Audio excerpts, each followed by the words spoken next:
More than 50 stories in the air. Today, this Daredevil surprised the Bay Area and police by scaling one of San Francisco's tallest skyscrapers. But it wasn't just for fun.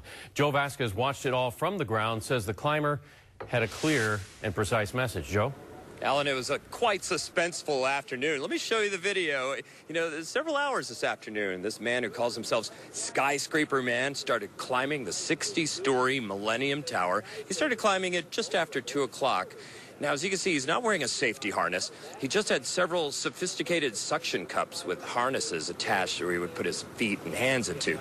Skyscraperman is Dan Goodwin, who, according to news reports, has scaled the Sears Tower in Chicago and other assorted skyscrapers in the past. And, in fact, on his website, he claims to have climbed to the top of the World Trade Center decades ago. We're still trying to independently verify that.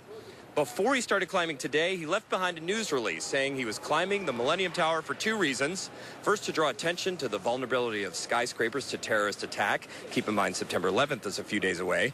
Second, he was climbing to draw attention to cancer. In his press release, he describes himself as a cancer survivor. Police say their strategy was to let him climb to the top, and they shadowed him all along the way to make sure he was okay. The Millennium security ordered him to get down. He left his intent that no, he was not coming down. His intent was to go the entire set of floors. As officers were talking to him periodically through the floors, tell us about that conversation? We wanted to know if he was safe. We wanted to know if he had to set plans to harness him off. He declined all efforts. So it was in his hands, unfortunately, and we just shadowed him the entire way up.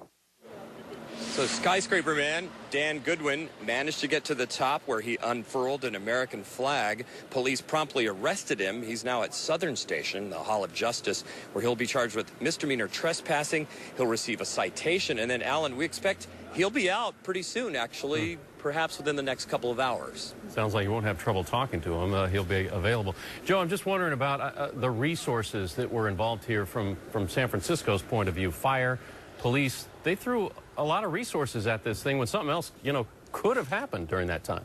Absolutely. The time of day in the middle of the afternoon, it is Labor Day, it is a holiday, it is sparsely populated downtown here. But, yes, as you point out, a lot of officers and firefighters. But, again, they in terms of their strategy, they're just going to let him climb and not get in his way. All right. Well, it did end safely, at least. All right, Joe Vasquez, thanks. Now, we wanted to show you what happened to that flag he was carrying once the ordeal was all said and done. From Chopper 5, you can see San Francisco firefighters there giving it the proper ceremonial folding.